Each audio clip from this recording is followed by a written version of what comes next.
buenas tardes, noches, ya en algunos países como acá en Chile. Les saluda Francisco Viguera, director ejecutivo de la Sociedad Bíblica Chilena. Estamos muy contentos un viernes más de poder estar aquí reunidos, de poder compartir, de poder dialogar, de poder aprender, de tener este regalo de Dios, ¿no es cierto?, de que tenemos hermanos cristianos, pastores, doctores que nos están instruyendo en la palabra del Señor toda la semana. Así que damos las gracias a Dios por eso y al final de la jornada, como todas las semanas, tenemos un regalo para una persona de cada país y por eso les pedimos desde ya que pongan del país que vienen ahí al lado de su nombre y el país para poder identificarlo y para que a lo mejor hoy día usted pueda ser uno de los beneficiados. Así que no olvide poner su país al lado de su nombre. Y dar las gracias a todos los que ya se han incorporado a esta hermosa reunión. Estamos, como decía, muy contentos. Hemos tenido una linda y hermosa audiencia toda la semana a través del Zoom, a través de las distintas plataformas en cada uno de nuestros países. Hay, la mayoría de las sociedades bíblicas de Latinoamérica estamos trabajando en este hermoso programa, proyecto de los webinars y a su vez también de los diplomados que estamos dictando. Gracias a la pandemia. Sufrimos mucho con la pandemia, pero gracias a la pandemia también tuvimos otras oportunidades y el Señor nos entregó herramientas para poder brindar apoyo a los líderes, al pastorado, a la iglesia. Así que si usted no sabe, consulte con su sociedad bíblica sobre los diplomados que estamos dictando.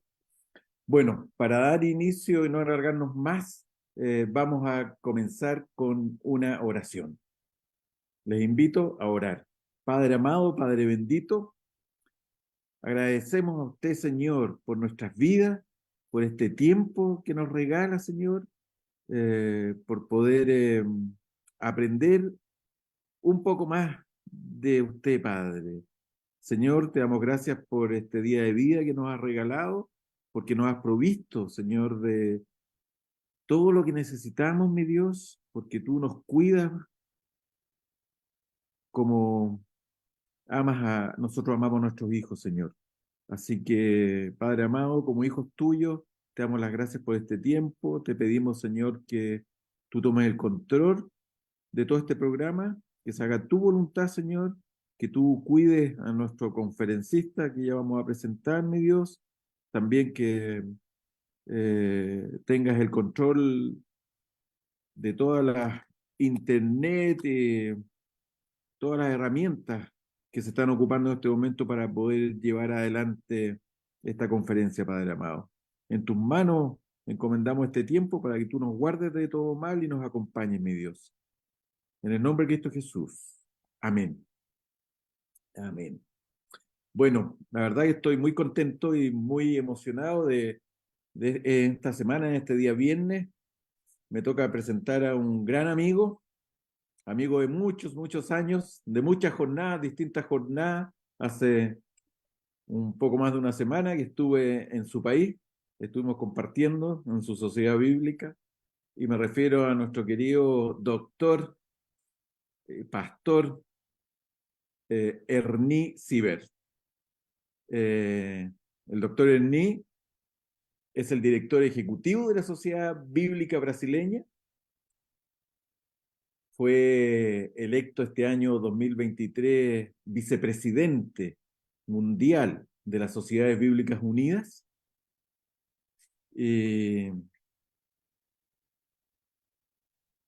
Nació un día 5 de diciembre. O sea, podemos a lo mejor, ¿no es cierto?, cantarle cumpleaños feliz. Ya se lo cantamos, ya la verdad que le deseamos las felicidades de este nuevo año de vida que el Señor le ha regalado. No vamos a decir el año que nació, pero un día 5 de diciembre. Está casado con una hermosa mujer que le ha dado 4 hijos, una hermosa familia. Y bueno, en su formación académica, él tiene una licenciatura en teología en el Seminario Concordia de Porto Alegre, Brasil, en el año 1973. Tiene una maestría en teología, también en Sao Paulo, graduado en 1989. Su tesis la hizo en comunicación cristiana y lenguaje teológico. También es doctor en ciencias religiosas en la Universidad Metodista de San Bernardo do Campo, Brasil. Y su tesis la hizo en la búsqueda de la unidad en la confesión de fe. También en su formación académica tiene un MBA en marketing de servicios en la Universidad de Sao Paulo en el año 2006. Y dentro del tiempo que le queda, que no sé de la verdad de dónde saca tiempo con tantas obligaciones que tiene, ha publicado varios libros. Uno de ellos es De las citas al matrimonio, editado por la editorial Concordia. Otro es La Iglesia de Hoy, también por editorial Concordia. Introducción a las confesiones luteranas, La misión de Dios ante un nuevo milenio, también ambos por editorial Concordia. La Biblia en la escuela, publicado por la Sociedad Bíblica de Brasil. Y Una vez al día, ayuda a recuperarse de las dependencias químicas, también publicado por la Sociedad Bíblica de Brasil. Y 10 mandamientos, principios sólidos para un mundo líquido, por editorial Concordia, y El fascinante mundo de la Biblia, publicado por Sociedad Bíblica de Brasil también. Bueno, y tiene muchos artículos, la verdad, en distintas revistas, libros, en Brasil y en otras partes del mundo. Así que estamos frente hoy día a un tremendo siervo de Dios, a un catedrático, un estudioso de la palabra del Señor, amante de la palabra del Señor, muchos años ya trabajando en la Sociedad Bíblica de Brasil y también en distintas posiciones en las Sociedades Bíblicas Unidas, como les decía hoy día, vicepresidente de las Sociedades Bíblicas Unidas. Bueno, el tiempo la verdad que no es mío, yo ya lo he presentado y dejo con todos ustedes en esta noche al doctor Ernie Siebert.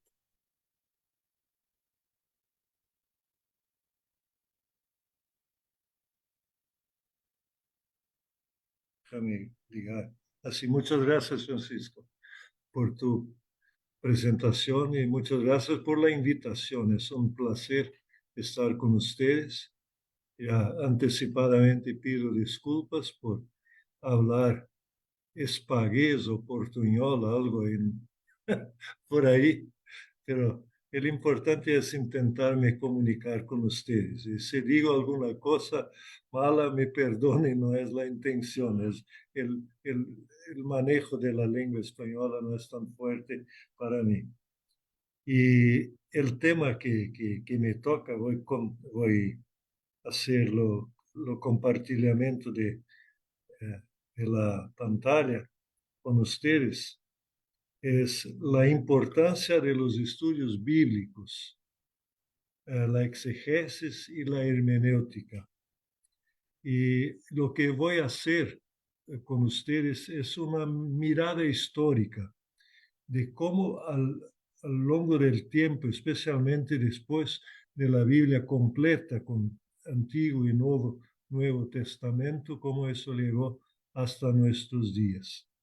Así espero que con esa mirada histórica podamos nos entender cómo son los estudios bíblicos, estudios de la Biblia.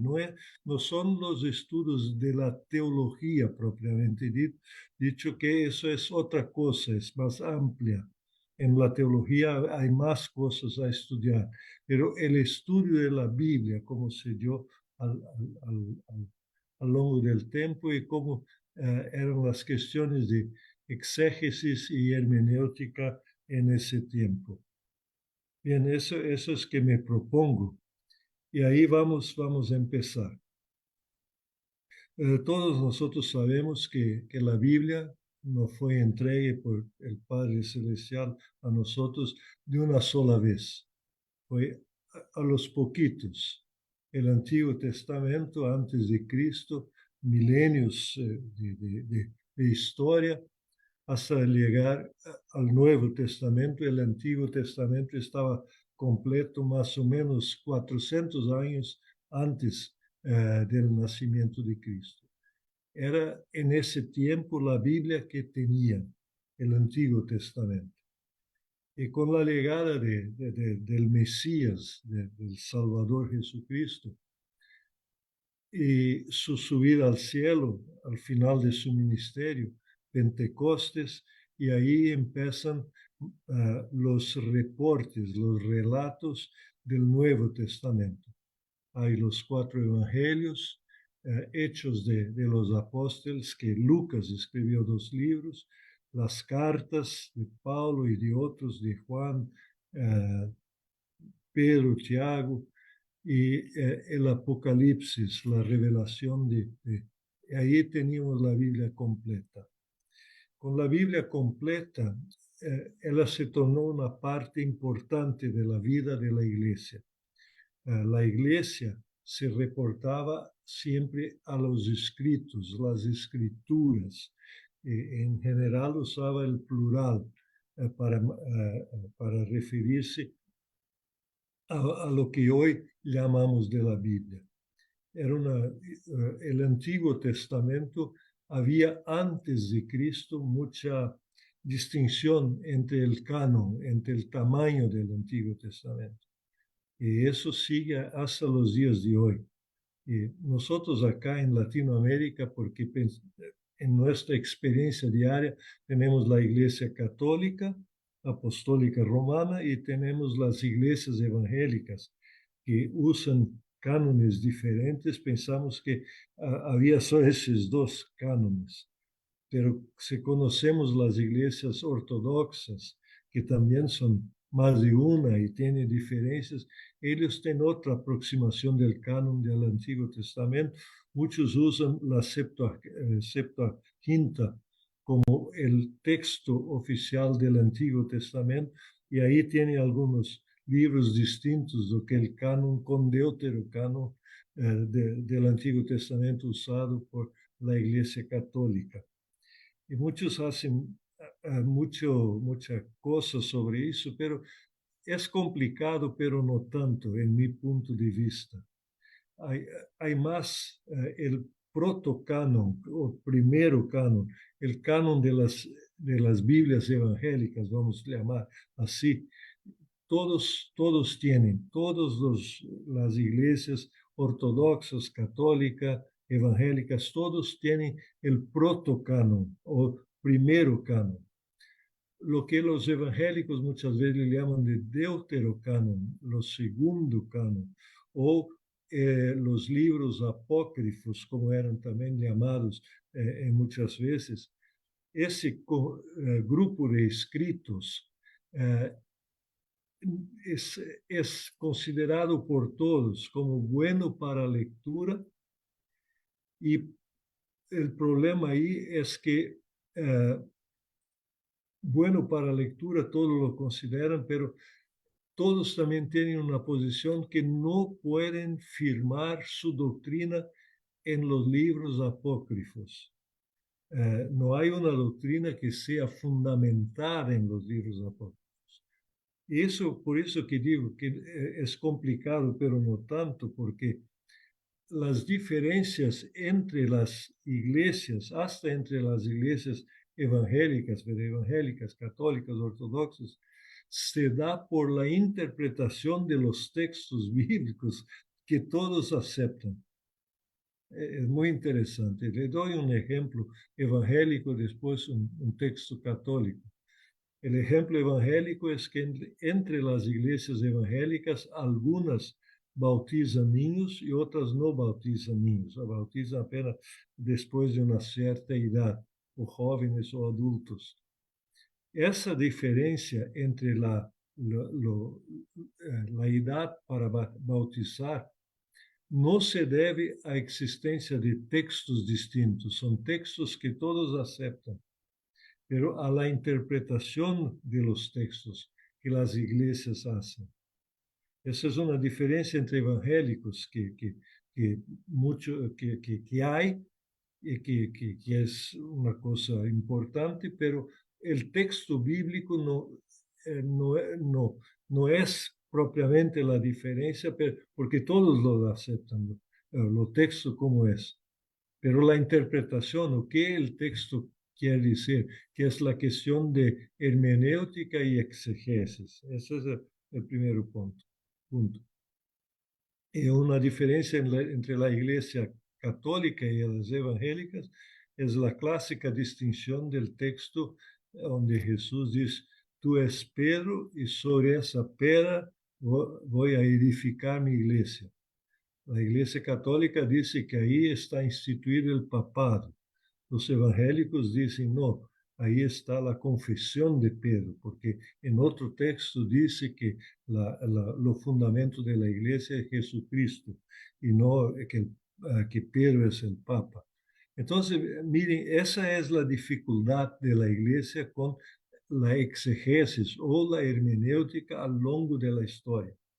Não é a culpa do texto bíblico. La cuestión ahí son cómo las iglesias se aproximan del texto bíblico. Si entendemos ese primer punto que quería pôr, aí vamos ver como seguem os estudos da Bíblia, porque essas questões que eles trago agora não eram grandes questões de disputa no primeiro siglo da igreja. Assim que não sabemos exatamente como lo hacían nesse primeiro siglo da igreja. Mas depois se tornam mais evidentes e vão se desenvolvendo ao longo do tempo. O Novo Testamento se terminou de produzir, mais ou menos. Eu vou arredondar os temas porque há muita controvérsia em torno disso. Vamos dizer, hasta ao final do primeiro siglo da história da Igreja. Pode ser 90, um pouco antes, um pouco depois, mas aí estava o Novo Testamento consolidado. E é o mesmo Novo Testamento que temos hasta hoje e que todas as igrejas aceitam. As diferenças do Antigo Testamento vêm de los judíos, como eles se aproximaram e dividem a igreja hasta hoje. Pero o Novo Testamento todo é igual para católicos, evangélicos e ortodoxos. Então, quando a Bíblia se terminou, começaram um pouco antes e principalmente depois as enseñanças em la igreja sobre a Bíblia. E a Bíblia foi sendo cada vez mais forte como referência para a igreja. Mais tarde vou falar um pouco sobre isso. E aí começam as primeiras que se tem notícia, escolas de pensamento teológico. Não eram escolas como hoje são as escolas, onde alguém entra e faz um currículo e completa os estudos teológicos. Não era esse, mas escolas de pensamento. As duas primeiras escolas mais importantes na história estão aí na pantalla, a Escola de Alejandría e a Escola de Antioquia. Acordo que Alejandría era en el norte del Egipto, más o menos cerca del mar Mediterráneo, ahí en la salida del río Nilo, que todos nosotros en algún momento el delta del Nilo, ahí más o menos estaba y continúa ahí a la ciudad de Alejandría. Y ahí se desarrolló al final del segundo siglo una escuela de teología que tenía el grande nombre de Clemente de Alejandría. Había otros, pero era en el norte del Egipto. No era en la Palestina, a donde Jesús vivió, pero había también ahí al norte del Egipto, había judíos, y ellos tuvieron con su pensamiento una influencia muy fuerte en la manera como ellos estudaban la Biblia. Y quiero explicarlo muy simples. Decían que el texto bíblico tenía más o menos una profundización del texto que nosotros debíamos aprender. Así como el cuerpo humano, nuestro cuerpo, es la parte material que vemos. Y decían, hay una alma, un espíritu, y ahí muchos discuten hasta hoy si había cuerpo, alma, espíritu, o era una otra distinción. Pero esa parte que no vemos, que es más profunda, más, decían. Así, en el texto de la Biblia había el texto, que es el texto que está registrado en lo texto bíblico. Pero no hay que entender solo el texto, hay que entender un sentido más profundizado del texto. Y ese sentido, decían, era el sentido alegórico. Alegórico. Esa palabra alegórico aparece en el texto bíblico, por ejemplo, cuando el apóstol Pablo escribe que esta enseñanza es alegórica. Él dice que había un sentido por detrás del texto, pero él se refería a un texto, no a Biblia toda. Pero en ese tiempo se procuraba. El texto dice eso, ahí era el sentido gramatical. Pero hay por detrás del texto algo más profundo y ahí las interpretaciones eran hechas de manera distinta. No sé si fui claro en la comprensión. Nick, Sí, eh, hay una sola diapositiva, la del inicio, ¿no has pasado ninguna otra? yo estoy en la segunda, no sé si. No, ahí, ahora sí. Ah, bien, gracias, Francisco. Ahí volvió a la primera, ¿o no? Ahí están.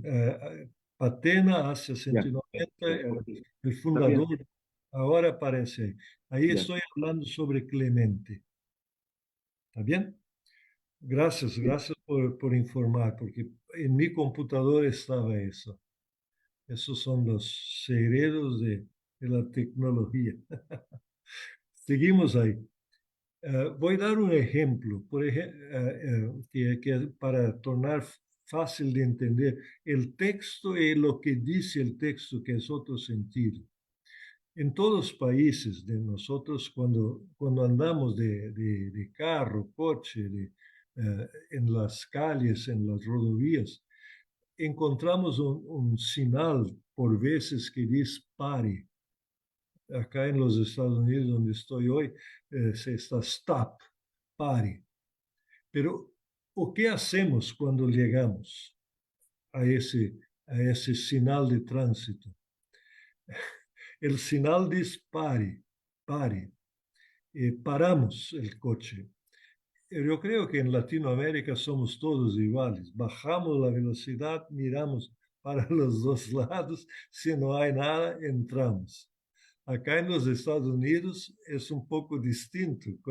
Si no paramos el carro y hay un controlador del tránsito, nos ve que no paramos, miramos y entramos sin parar el carro, él va a nos aplicar una multa. Así, o que comprendemos del sinal pare es distinto de lo que dice el sinal pare.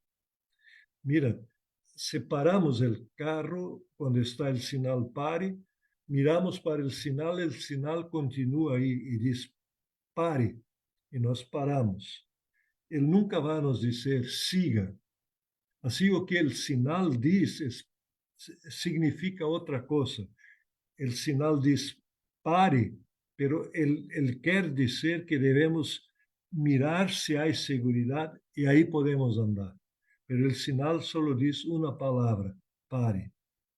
Así hablaban del texto bíblico. El texto bíblico dice una cosa, pero el sentido más profundizado del texto era otro. Era la interpretación alegórica del texto. y había más, siempre procurar algo más profundo por detrás del texto. Esto se usa mucho en la iglesia hasta hoy. Hay mucha predicación que usa ese recurso de interpretación. Pero el sentido más profundizado no está en el texto tal. Contra esa escuela de Alejandría había una otra escuela de Antioquía.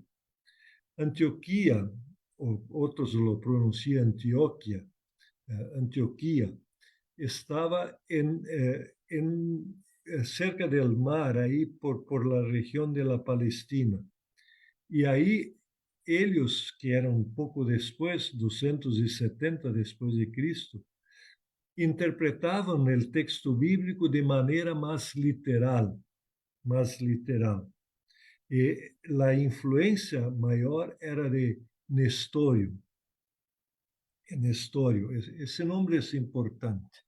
Esse nome é importante na história da igreja, porque Nestório mais tarde está associado a uma das primeiras heresias reconhecidas por lo cristianismo, o nestorianismo. Y Nestorio decía que tenía problemas con la persona de Jesucristo. ¿Quién era Jesucristo? Las dos naturalezas, verdadero Dios y verdadero hombre. Cómo él interpretaba el sentido más natural del texto. Y decía que solo esa era la manera. Él comprendía que en Jesús no había las dos naturalezas. Era quase uma natureza solo que reconhecia. É muito interessante isso de conhecer essas maneiras que a igreja primitiva tinha de interpretar o texto bíblico. Se miramos hoje em la maneira como a maioria das escolas de teologia ensina a interpretação do texto, essa exegesis mais literal, ter uma interpretação mais literal, seria a que mais se usa na interpretação do texto bíblico. E a alegórica é a maneira como se diz, você pode sacar o que queira, queire do texto bíblico. Y la ortodoxia cristiana estaba más en ese tiempo, más en la escuela de Alejandría que en la escuela de Antioquía. Muy interesante eso, porque por detrás de cualquier interpretación estaban las ideas del intérprete. Y eso se verifica en los estudios más nuevos del texto. Entonces, siempre con la interpretación del texto que tenemos que tener mucho cuidado, sea con qué escuela de teología estamos. ¿Se cambió a la pantalla de ustedes también ahora o no? Sí, sí, sí se cambió, Ernie. Ah, gracias. Ahora vamos a dar un salto para la Edad Media, que empieza una otra aproximación de la Biblia y de la teología. Y acá pongo que había la mediación de la filosofía. O que es mediación de la filosofía? Si olhamos la historia de la filosofía, tenemos por detrás que acordar que había la filosofía griega, la clásica, con Sócrates, que no escribió, pero es considerado uno de los fundadores de la filosofía clásica, Platón, que era más idealista, que hacía una distinción muy clara entre materia y espíritu. Eso influenció la escuela de Antioquía, de Alejandría, que hablamos há poco. Y ahí el pensamiento filosófico, Aristóteles después era más de lo estudio de la naturaleza, y era otra aproximación que Platón. Todo eso estaba por detrás y la construcción del pensamiento teológico. Él tiene la mediación de la filosofía. y la construcción de un discurso, de una manera racional para hablar sobre Dios. Eso se da ahí por el a partir del siglo V por delante, 5, 6, 7. Y ahí vamos en ese periodo con la Edad Media hasta la Reforma. Yo destaco algunos nombres. San Agustín, que tenía mucha influencia en la Reforma. San Agustín era, se acuerdan que Martinho Lutero era un monje agostiniano. Entonces, ese tenía mucho conocimiento de Agustín. Y no sé si dicen Agustín en español. En portugués es Agostinho, por eso no sé cómo lo hablan al cierto en español. Y después hay San Anselmo, que también sigue más o menos el camino de San Agustín. San Agustín escribió mucho, pero Agustín leía mucho la Biblia.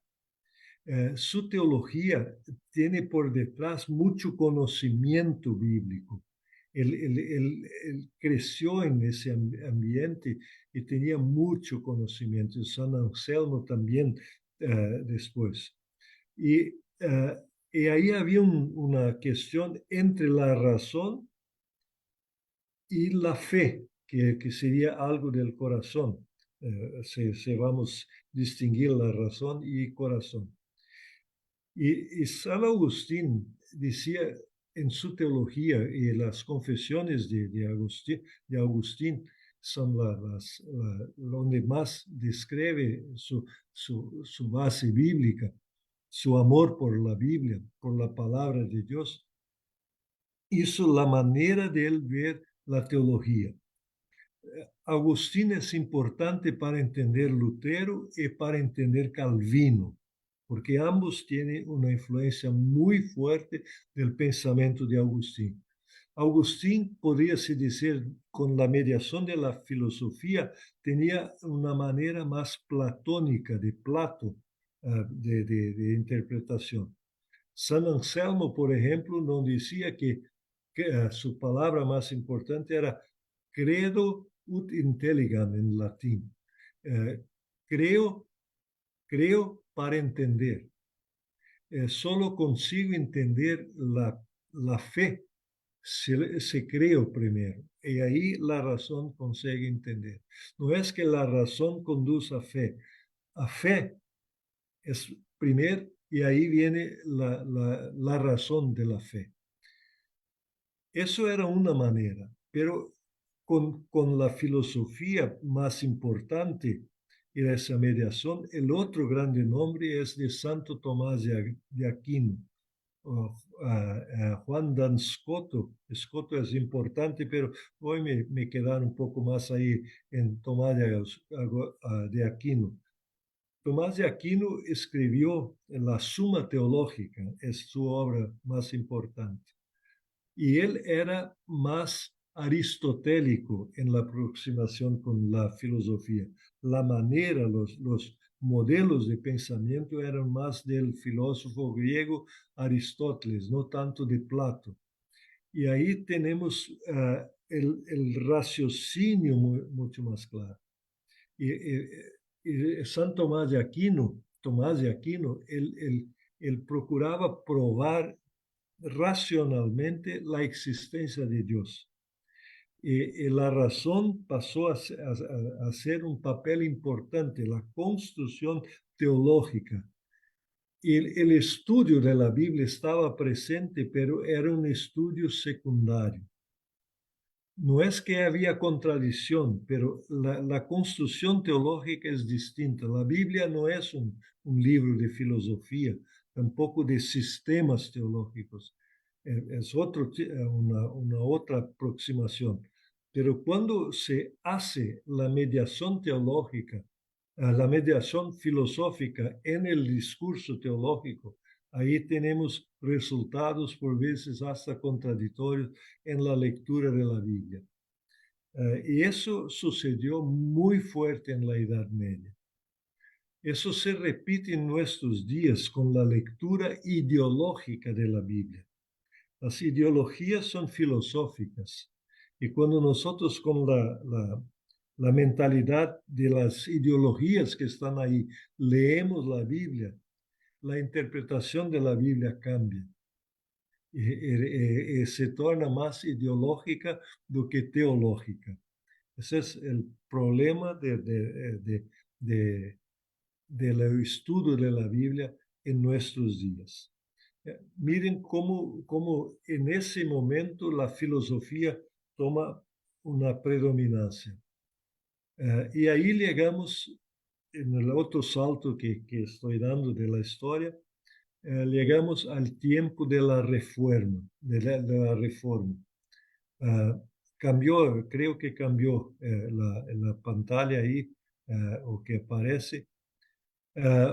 Y ese cuadro que tengo aquí es Biblia, es la tapa de la Biblia de Lutero, acá, que es la obra más importante de la Reforma. Y ahí entender la Reforma en el contexto que sucedió. La Reforma 1517, que era el año que celebramos, a poco celebramos 500 años de la Reforma en 2017, se da en el contexto del Renacimiento. O que era el Renacimiento? Se procuró en toda cultura europea y del Oriente Medio una vuelta a los clásicos. En la filosofía se empezó a estudiar más una vez Aristóteles, Plato y toda filosofía griega. Y ahí, con la vuelta a los clásicos, en la teología se procuró más una vez decir, el gran clásico de teología es la Biblia. Y la Biblia recibe ahí una nueva atención. Acuerden que en la Edad Media la mediación de la filosofía en el estudio de la Biblia se tornó fuerte. Ahora se quería volver a la origen y ahí se empezó con la Biblia. Eso para entender por qué Lutero, que era un monje agostiniano, un sacerdote católico, vuelve al estudio de la Biblia. Él era un maestro, un profesor de Antiguo Testamento, procuró entender los originales hebreo y griego, y ahí se puso a traducir la Biblia para la lengua del pueblo. Y con los estudios de la Biblia, la dinámica de la teología se torna nueva. Y ahí se vuelve a entender cosas, que se vuelve a entender cosas de la iglesia primitiva y su aproximación con Dios, porque solo tenían a la Biblia. Y después empieza la cuestión de la mediación más filosófica para construir un sistema teológico. Pero ahí se volvió a decir que la Biblia es soberana en la vida del cristiano, de la iglesia. En duda debería se volver siempre a la Biblia. Lutero hasta decía al final de su vida que todos sus escritos no eran tan importantes como la traducción de la Biblia para la lengua del pueblo. La Biblia debería ser leída y no tanto sus escritos. Entonces, eso se tornó más o menos una cosa importante, más o menos no, se tornó una cosa bien importante en la iglesia evangélica.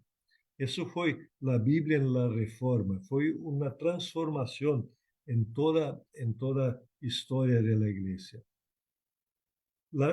Ahí digo que la sistematización teológica de la fe evangélica se vino a ocurrir un poco más tarde. Y eso, la reforma es en Lutero murió en 1546, si no me falla la memoria.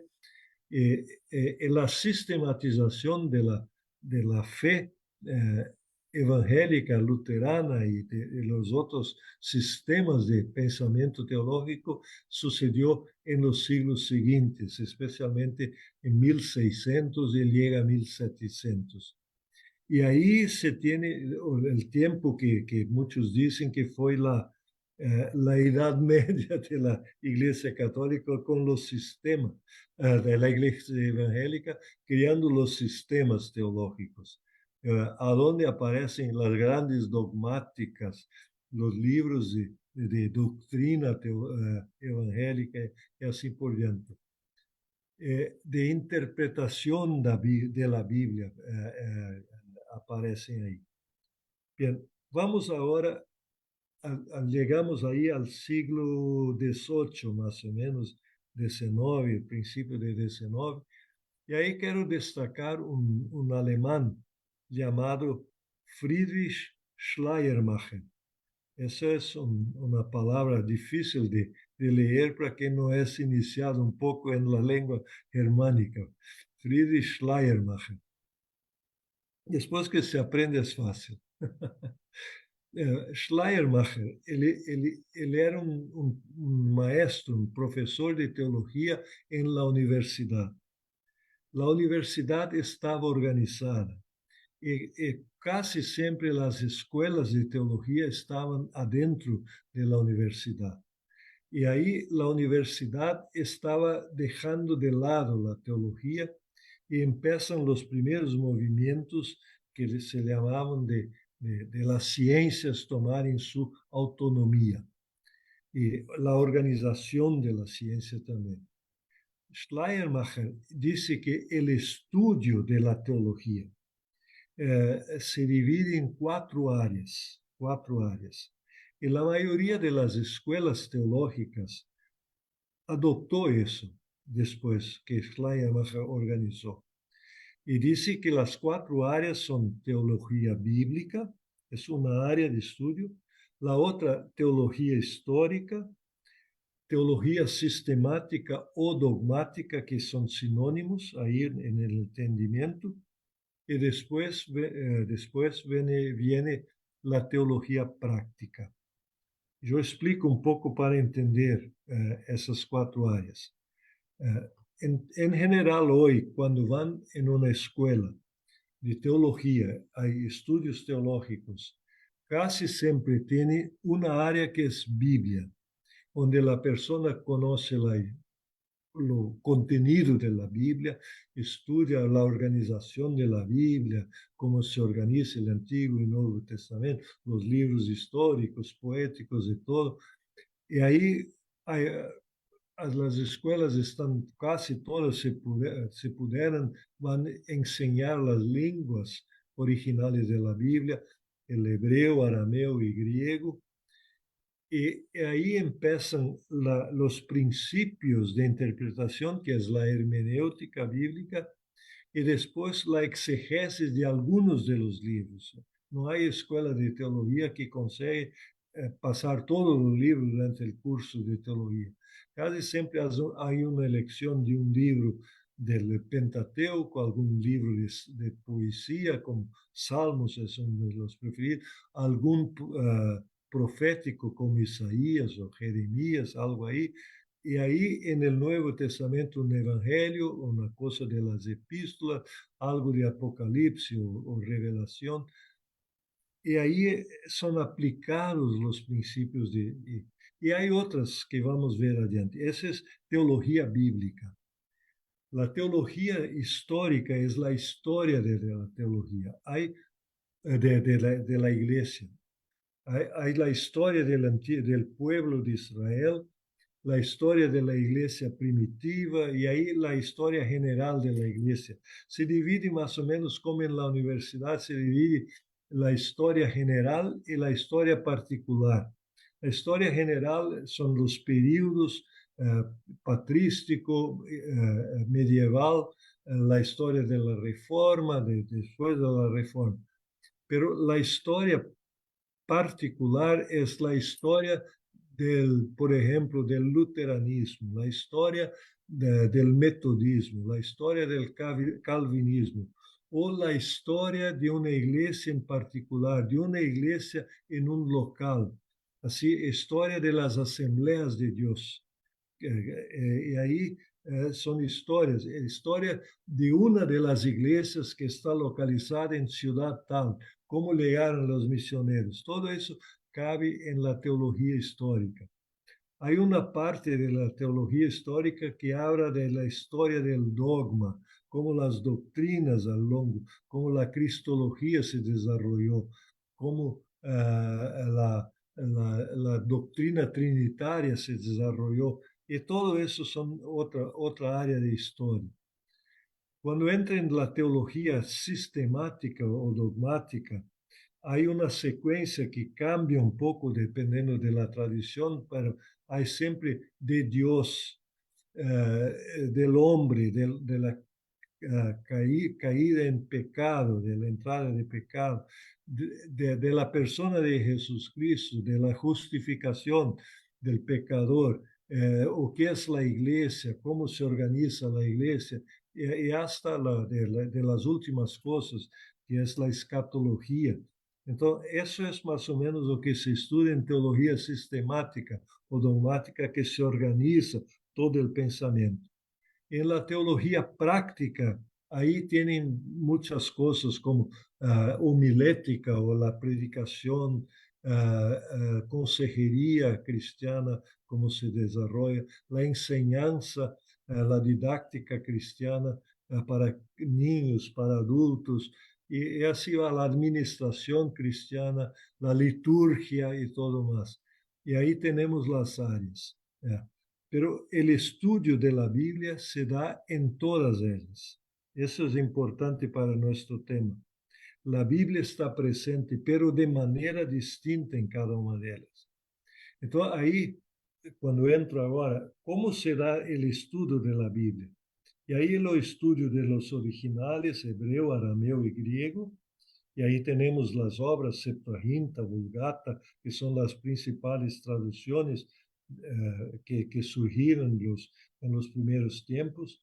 La crítica textual, cuando tenemos las ediciones críticas, cuando estudiamos el texto, las variantes del texto que aparecen, porque no tenemos los textos originales, es otro estudio, exegesis, interpretación del texto, hermenéutica, principios de interpretación. Y acá entendemos por qué hay tanta distinción del entendimiento de la Biblia. Hoy se habla mucho en el círculo hermenéutico. El círculo hermenéutico es, de un lado tenemos el texto, del otro lado tenemos la persona que lee el texto. La persona que lee el texto, por ejemplo, si él solo entiende español, se solo entiende español, tiene la manera de entender es por lo español, por la lengua. Si no tiene acceso a lo original, no va a entender muchas veces la raíz de la idea. Y ahí lo contexto en que vive y cómo lo consigue entender. Yo creo que todos nosotros pasamos un poco por eso en la vida. La primera lectura de un texto bíblico tuvimos un entendimiento que era posible tener en la primera leída. Después cambiamos un poco, entendemos más o mejor o distinto. Eso es lo que los estudiosos llaman el círculo hermenéutico.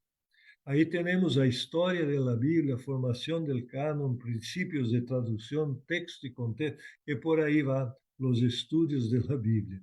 Es una área grande de la teología. Y ahí llegamos hasta la Biblia que tenemos en las lenguas. Ahí tenemos las traducciones de la Biblia y cómo la propia traducción necesita ser actualizada para continuar hablando lo que el texto decía. Esa es otra cosa que es interesante. Muchos preguntan, ¿por qué no la Biblia está traducida una vez? Ese es el texto. Es verdad, el texto de la traducción es ese, pero la comprensión del texto con el pasar del tiempo cambia. Hay un ejemplo clásico, yo no soy tan experto en Biblia en español, pero creo que también Reina Valera, cuando hizo la traducción de 1 Corintios 13, había la palabra caridad, no sé si era así la traducción más antigua, y después cambiaron la palabra caridad por amor en las traducciones más modernas. En griego es siempre la misma palabra, ágape, y caridad era, cuando la primera traducción hicieron, era la palabra más del amor más puro, el amor desinteresado por la persona que le ayudas. Eso era caridad. Así que no tienes nada en troca, era amor puro. Pero con el pasar del tiempo, caridad pasó al entendimiento popular por limosna. Es una limosna que se da. Vamos a dar una caridad, vamos a dar una limosna.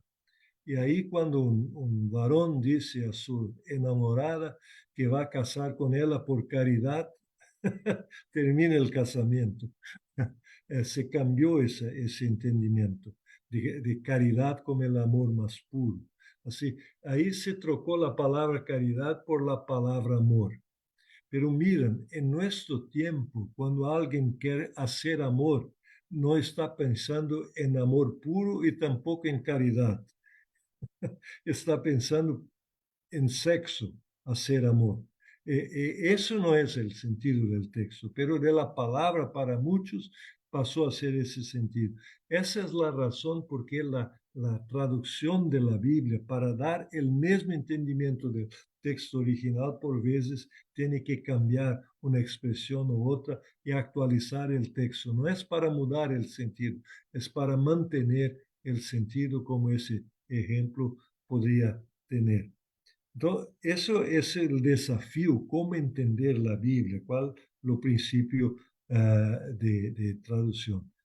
En la teología práctica, que no hablé sobre ella todavía, ahí está liturgia, homilética, enseñanza, educación, consejería, administración.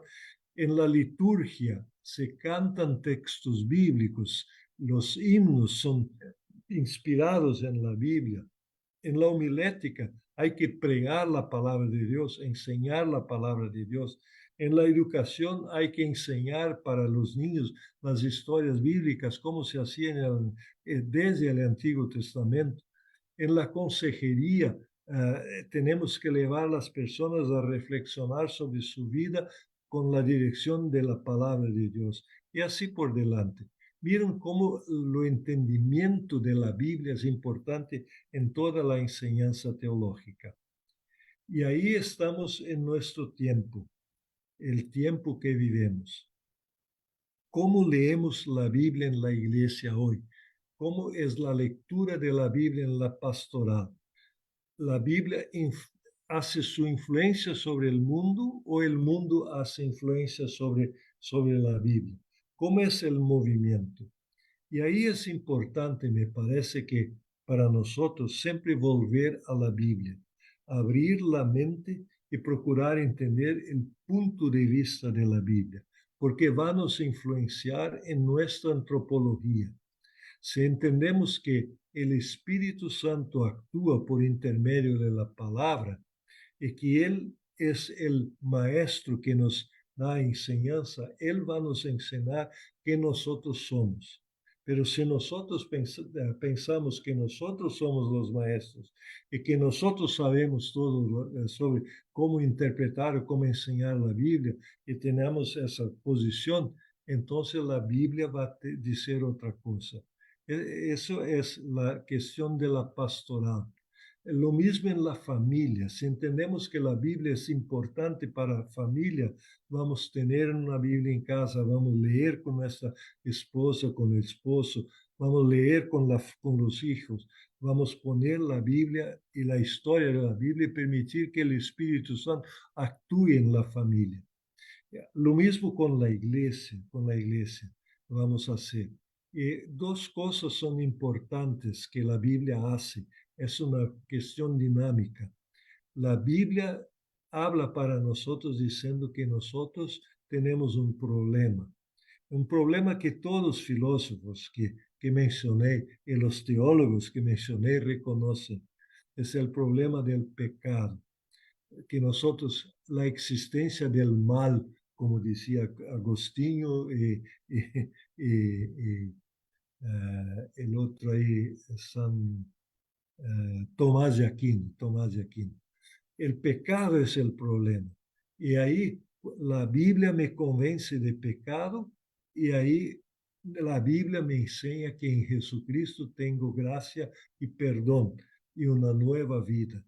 Esa es la dinámica que la Biblia tiene para me convencer de que yo debo pasar por la metanoia, por el arrepentimiento y volverme a las enseñanzas de Dios. Son principios sólidos en un mundo líquido. ¿Y para dónde vamos? ¿Cómo es el futuro? El futuro de la Tierra no es eterno, por ejemplo. Nosotros no vamos a salvar el planeta. El planeta está salvo por Jesucristo. Ese planeta un día, cuando Dios quiera, va a se terminar. Eso es lo que la Biblia enseña. Y ahí, con la gracia de Dios, y no por causa de nuestra destrucción, va a llegar el Señor Jesús y ahí vamos a tener la eternidad. Y ahí el juicio se sucede. Eso es enseñanza bíblica. Por eso es importante que en todo trabajo de la iglesia y en todo trabajo de nosotros siempre volvamos a la Biblia. O lo que procuremos mostrar que en distintos tiempos la Biblia tenía aproximación distinta, pero para mantenerse a lo largo de la historia, la iglesia con el Señor siempre fue volver a la Biblia el camino. Volver a la Biblia el camino del futuro que nos ayuda a hacer. Y ahí hay cosas bonitas. La importancia de la lectura de la Biblia para la vida de la iglesia. Toda la iglesia tiene todo grupo religioso tiene un sistema de referencias que pongo acá. Por ejemplo, nosotros, muchos de nosotros, creo, somos pastores y todos somos del liderazgo de la iglesia para nos interesar por temas como ese.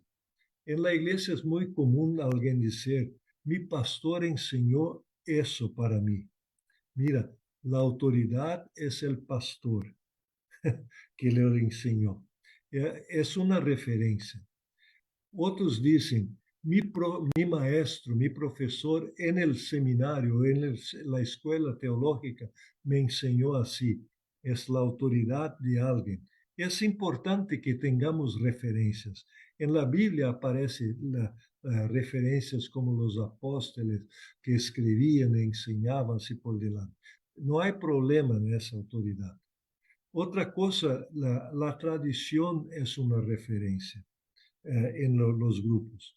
En nuestra iglesia siempre fue así. Las personas hablan. Es la tradición. Y la tradición hace parte del sistema de referencia. Una otra parte importante del sistema de referencia son los credos.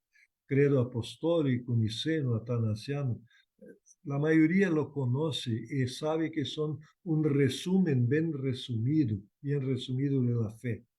No todos lo adoptan, pero saben que es un resumen de la fe.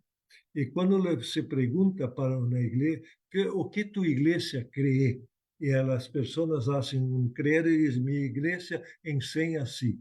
Entonces, son los credos. Todo eso son referencias importantes para los grupos. Y ahí está la reina de toda la referencia, que es la propia Biblia. ¿Y lo que la Biblia enseña? Y cuando la Biblia enseña, las otras autoridades del sistema se tornan secundarias. La Biblia es el tirateima, el que resuelve todo. Por eso la vuelta a la Biblia es importante. Todo más también es importante para que entendamos, pero la lectura de la Biblia es fundamental para la vida del cristiano y para la vida de la iglesia. Es por eso que en todas las iglesias se recomienda, lea la Biblia, viva la Biblia, practique la Biblia y distribúa la Biblia. Ese es el labor hasta de las sociedades bíblicas que organizan ese trabajo. Por eso es tan importante la cuestión de la Biblia en la vida de la iglesia. Y por ahí termino mi presentación. Listo, Ernie. Muchas gracias. ¿Verdad que nos has hecho un recorrido desde los comienzos hasta el día de hoy? Antes de entrar a las preguntas, le quiero dar paso a mi compañero Ronald, que nos va a poner un video en el cual hay una información que es necesaria y requerida saberla.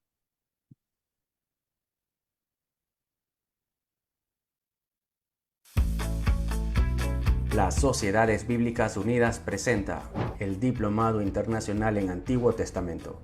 Propósito: contextualizar, interpretar y aplicar su mensaje hoy. Fecha de inicio: 20 de enero. Se estudia todos los sábados según el horario de tu país. Contamos con los mejores docentes de Latinoamérica, especialistas en Biblia y ciencias bíblicas. El diplomado cuenta con un campus bíblico virtual. Puedes estudiar en tiempo real o manejar tus propios horarios. Será certificado por las Sociedades Bíblicas Unidas. Informes e inscripciones: Facebook Sociedad Bíblica de tu país. Súmate a nuestra comunidad de estudiantes. Sociedades Bíblicas Unidas, Campus Bíblico Virtual.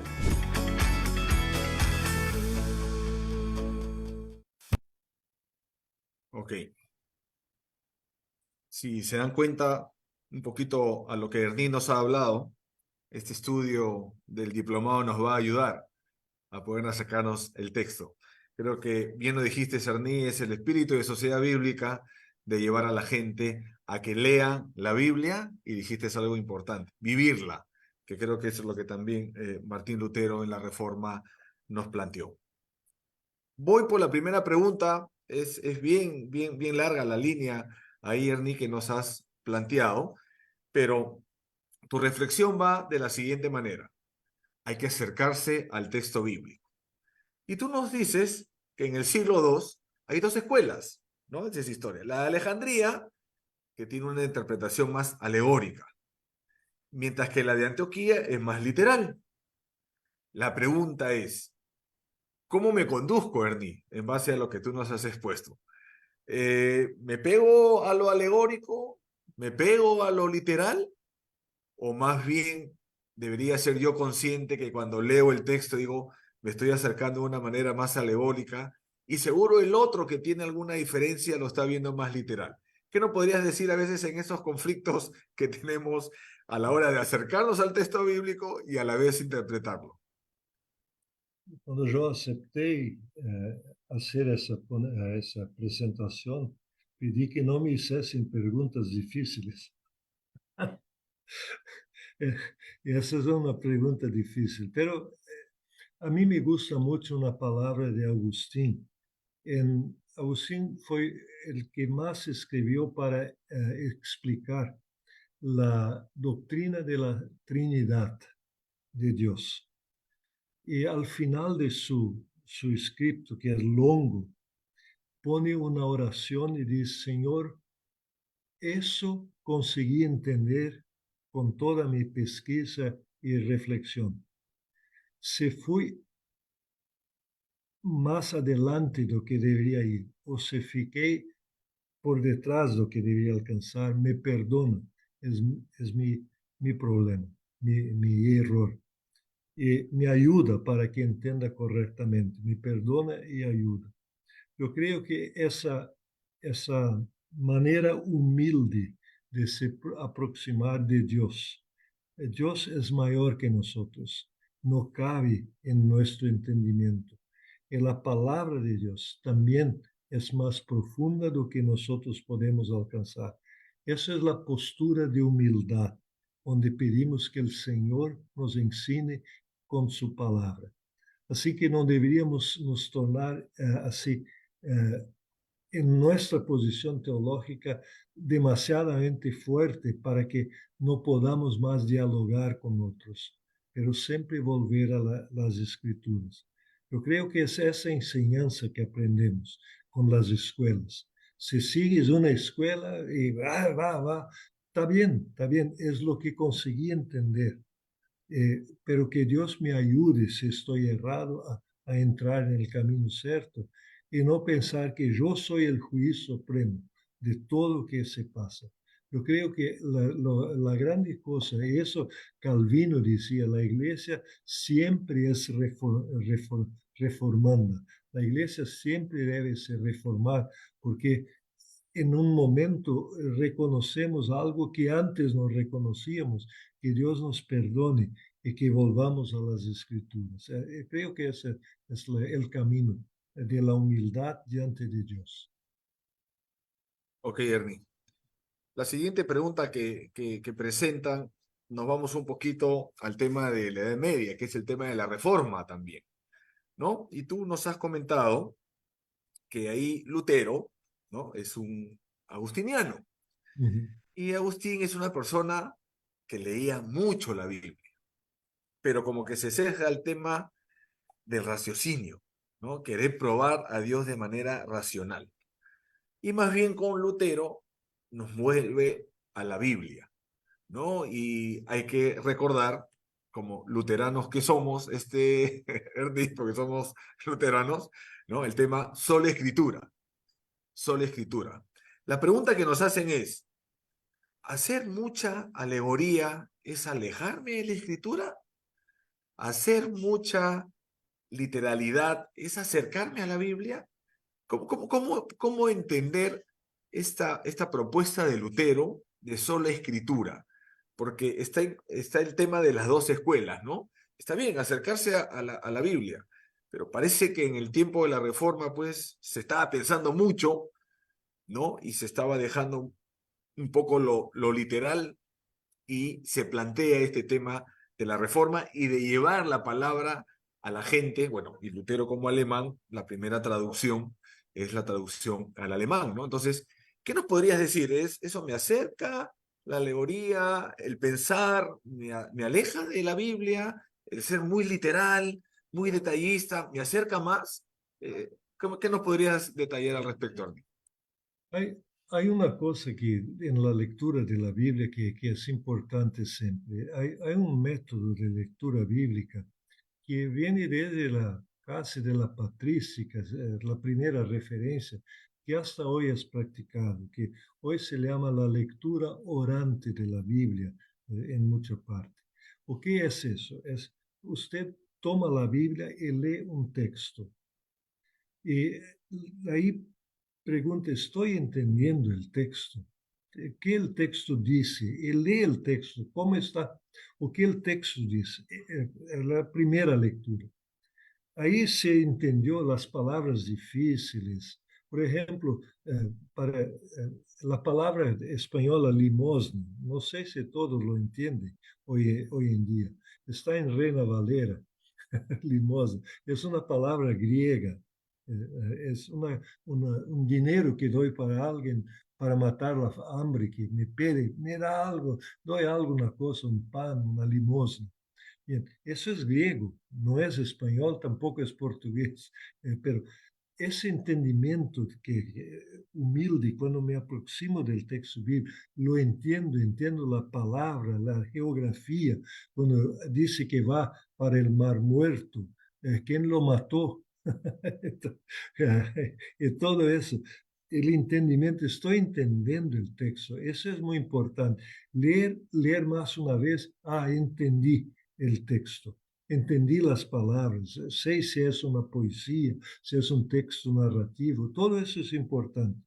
Y ahí, después que entendí el texto, ¿cuál es la mensaje del texto? Ahí se pide para Dios que Dios con su espíritu me ayude a entender cuál es la mensaje.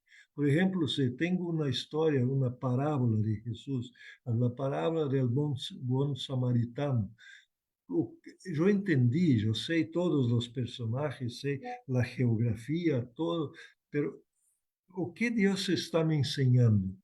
Y ahí hago una oración y digo, Señor Dios, yo entendí eso de esa lectura del texto, del estudio del texto.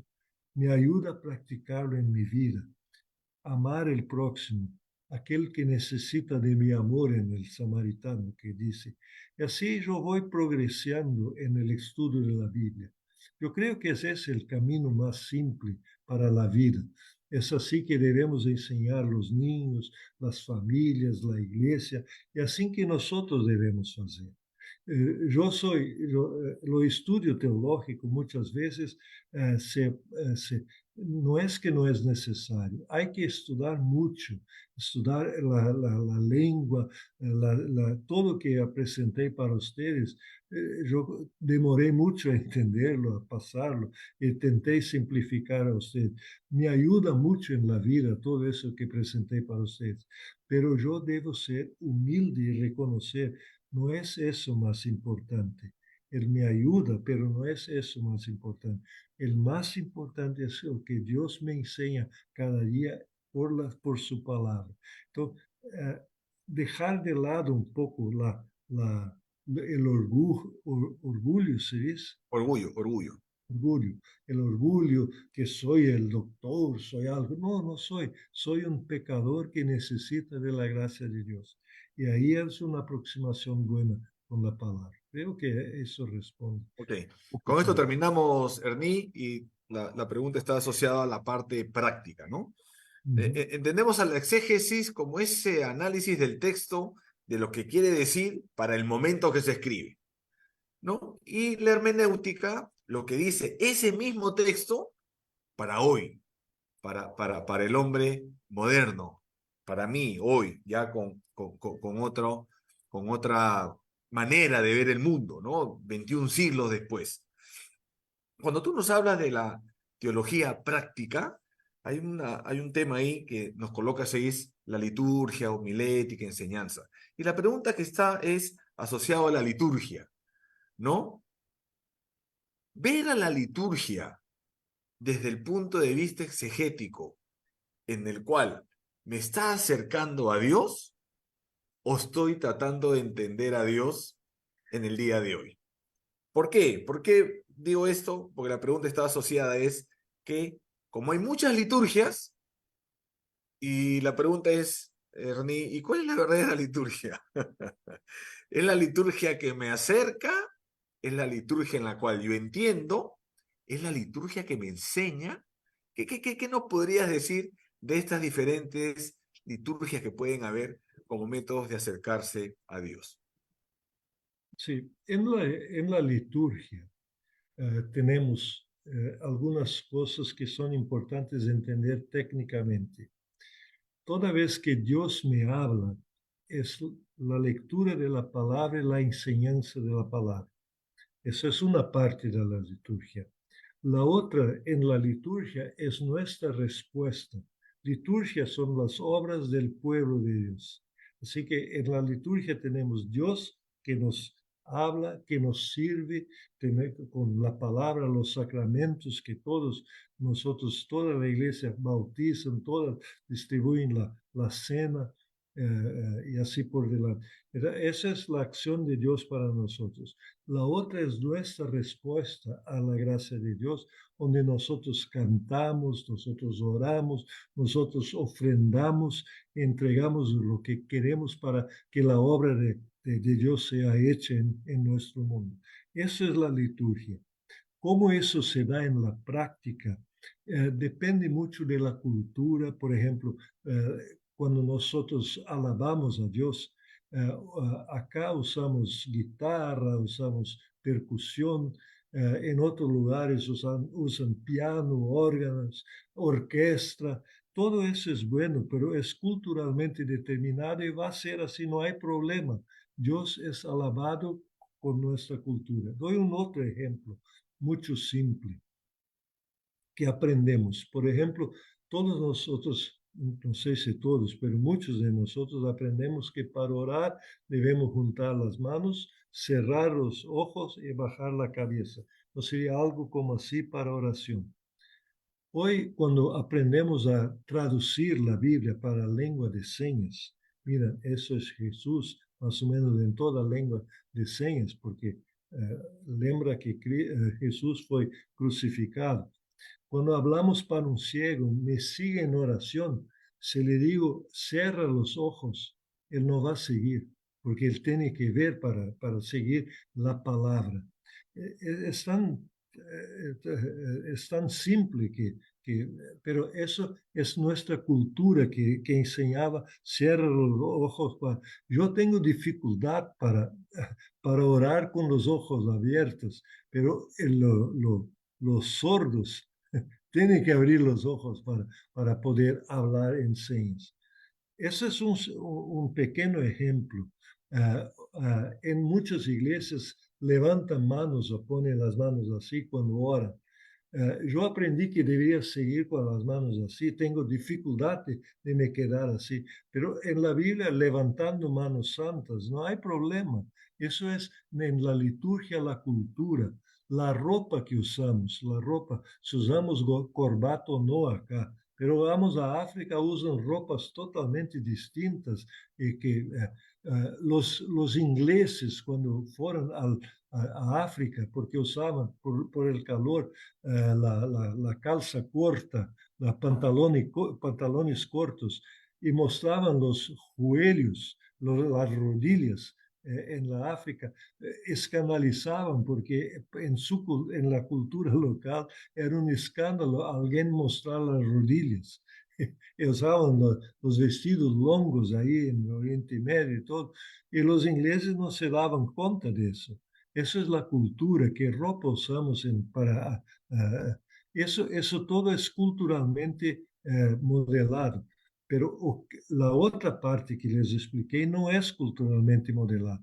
La palabra, la ofrenda de la Biblia, la palabra, la predicación de la palabra, la alabanza, nuestra respuesta a la palabra, los sacramentos que recibimos en nuestra respuesta, nuestras oraciones, abrimos el corazón al Padre, eso todo es igual en toda parte. Entonces, eso es la liturgia. No es que hay una manera solo, pero la liturgia en esos elementos llaves siempre está presente. Gracias, Esterní. Tengo una pregunta más, te voy a robar una opinión. A ver, ya con esto ya terminamos ya. Muy interesante este tema de las acciones ya prácticas, ¿no? ¿Qué opinión nos puedes dar si participamos en comunidades religiosas, iglesias, que todo es alegoría o que todo es literal, dogmático, ¿no?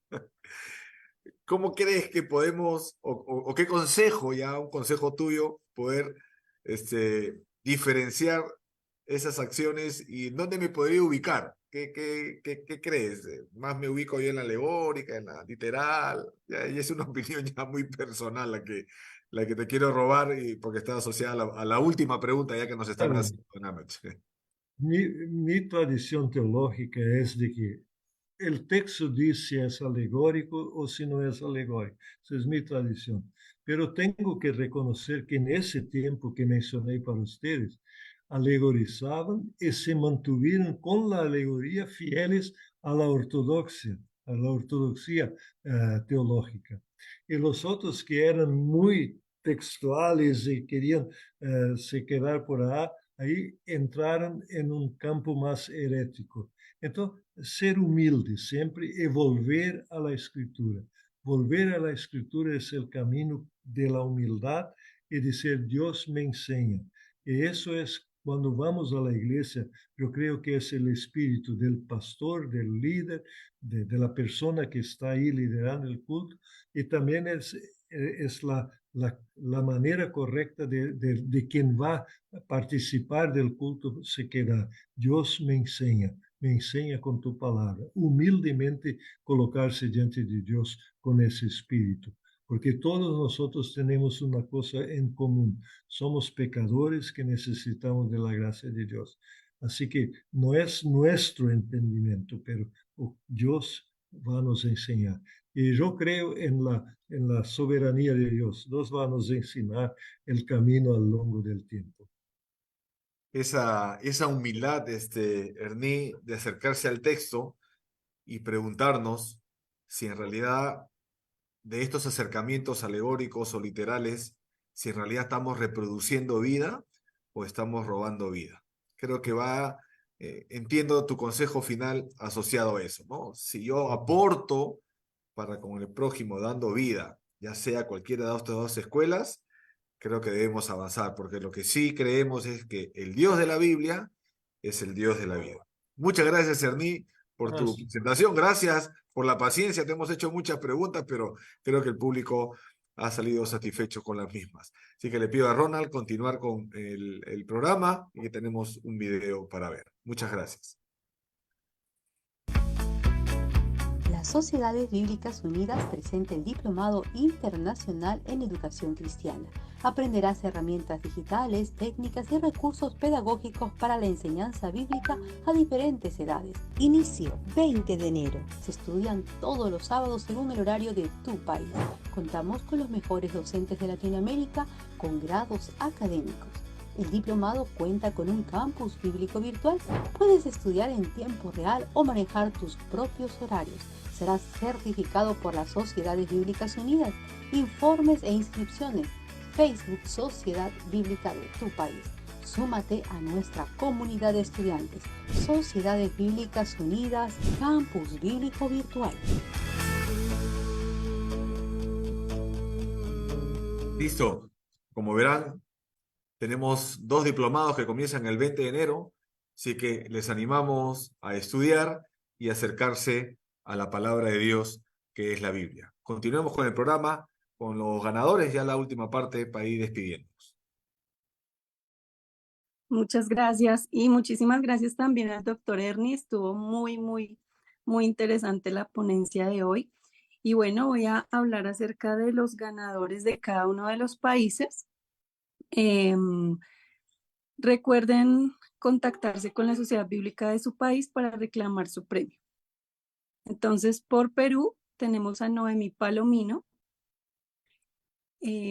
Por Chile tenemos a Hermógenes Carril. Ecuador, Pilar Vargas. Guatemala, Oscar Cian. Colombia, Margarita Palomino. Y Bolivia, Camila Quispe. Entonces, estos son los afortunados ganadores. Felicitaciones, comuníquense con la Sociedad Bíblica de su país para que puedan recibir el premio que tenemos para ustedes. Y también aprovecho este momento para invitarlos a nuestro próximo webinar, el 22 de diciembre. Se titula El Nacimiento de Jesús. Nos estará acompañando el pastor Lucas Grandes. Sé que va a estar muy interesante, así que muy invitados todos. Este es el último webinar del año, entonces los esperamos. Y para terminar, entonces vamos a hacer una oración para agradecer al Señor por este tiempo de aprendizaje. Señor, te damos muchas gracias por la vida del doctor Ernie, por la vida de todas las personas que hacen parte de este webinar de las Sociedades Bíblicas Unidas, Señor, que nos permite aprender en la distancia, en muchos rincones del mundo, Señor. Gracias por cada persona que se toma el tiempo de conectarse, que tiene esa sed por tu palabra, que ese deseo de aprender. Te pido por favor que los guardes, los acompañes, los bendigas y los cuides, Señor, cada día, y que sobre todas las cosas aprendan a amarte cada vez más. Todos aprendamos a amarte mucho cada vez más, a amar tu palabra, apasionarnos por ti, por tu mensaje, por tu evangelio, Señor. Te lo pedimos en el nombre de Jesús. Amén. Y bueno, sí, los que quieren prender la cámara, abrir sus micrófonos para despedirse, muchas gracias a todos por conectarse. Listo. Buenas noches con todos. Gracias. Saludos, Chao. Ernie. Gracias, profesor. Buenas noches. Chao.